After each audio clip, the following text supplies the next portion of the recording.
Mbahaye ikaze kuri Tech Synchronizer, urubuga wigiraho ndetse ukamenya ibijyanye n'ikoranabuhanga.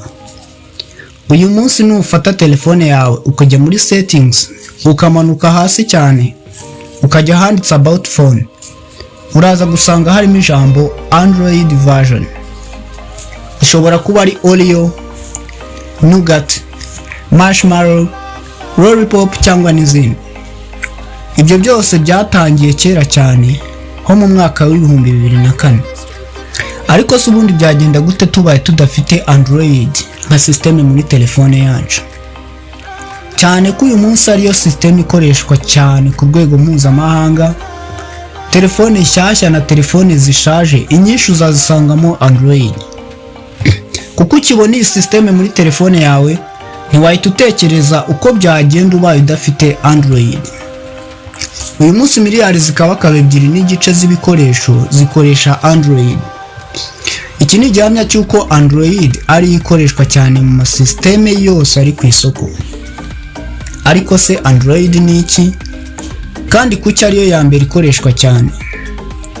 Ubundi operating system ni uruhurirane rwa za program cyangwa se za software zishinzwe gukoresha utwuma tunyurwamo n'amashanyarazi kugira ngo dutange amakuru tuba tubitse. Na operating system, mudasobwa cyangwa telefone byaba bimeze nk'igikanka kidafite imitsi cyangwa se inzungano zishinzwe imikorere. Nk'uko umuntu ubana n'ubumuga bwo kutagenda cyangwa kutagira ikintu na kimwe akora atabasha kwishoboza, ni nako telefone cyangwa mudasobwa ifite ibibazo bya operating system inanirwa gukora. Tudatinze reka twigaruke kuri Android. Iyi system y'ikirangirire yatangira ahitwa Palo Alto muri Leta ya California.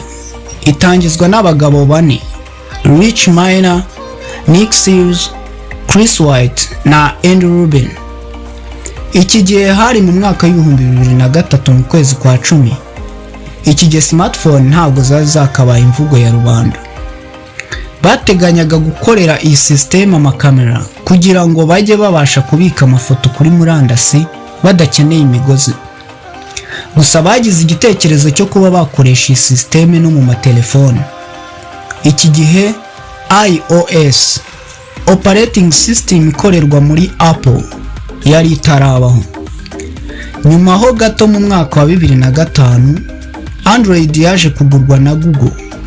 Kuva icyo gihe kugeza ubu Google niyo igenzura imikorere ya Android.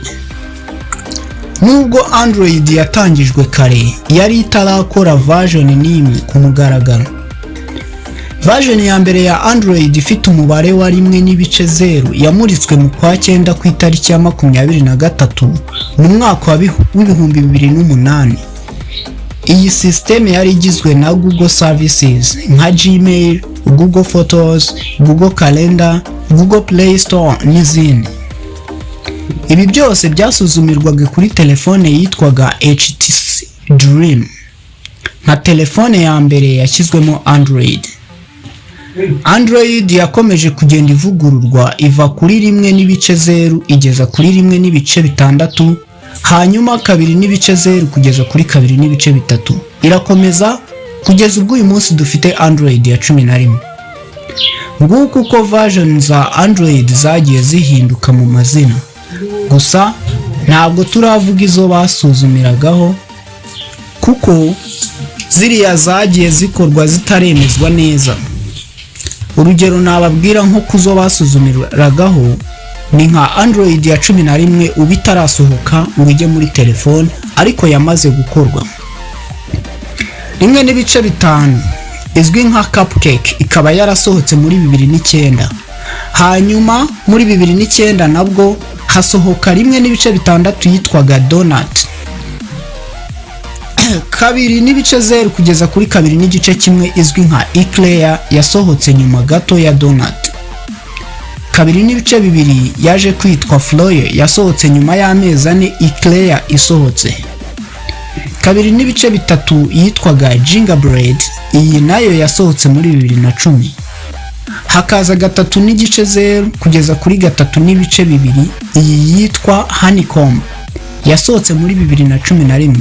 iyi yari yarakorewe amatablet.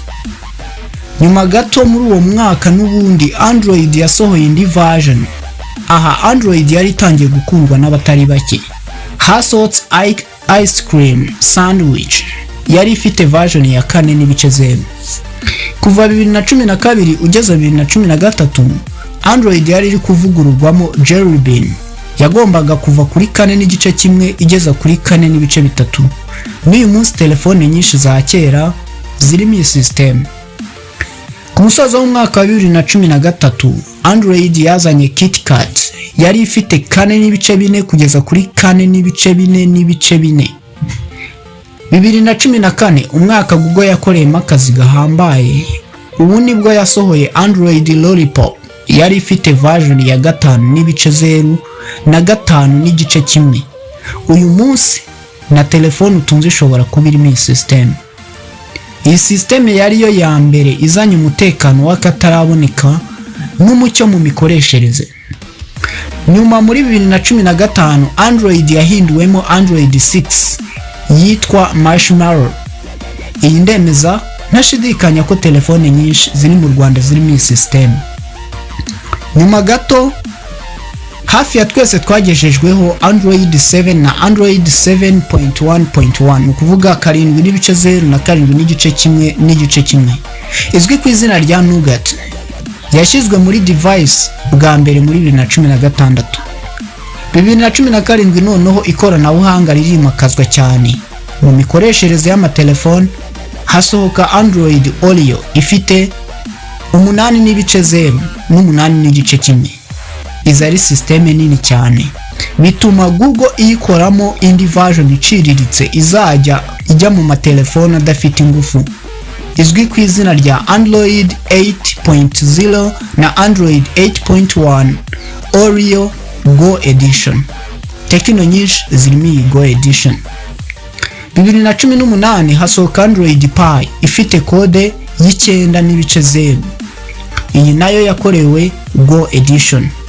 Ari nako bagenda bongeramo umucyo n'ubwenge bw'imikorere. 2019 Google yakoze iyo bwabaga isohora Android ya 10.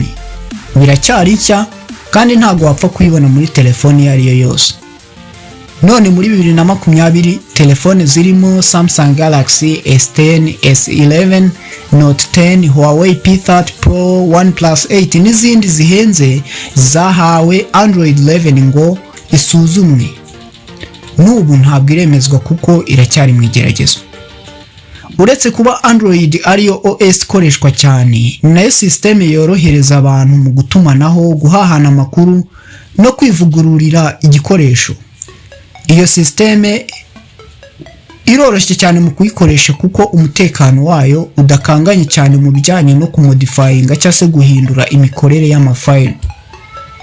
Android kandi yorohereza abakora ibikoresho bya electronic kubona system ikorana n'ibyo byuma ku buryo bworoshye kuko ikoze mu buryo bworoshye kuyivugurura.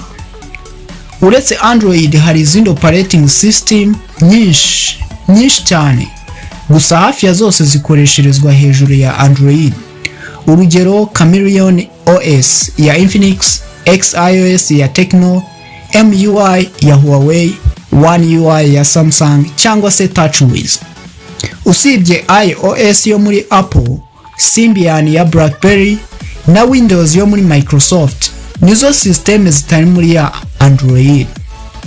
Ariko izindi zisigaye ziba ziri munsi ya Android.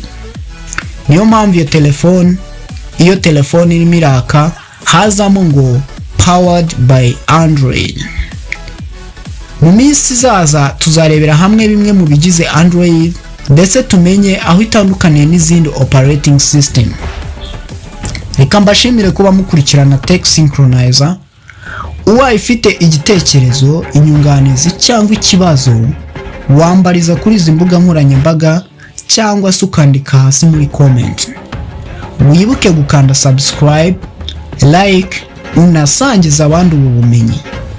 Nk'uko bisanzwe, amahoro abane namwe.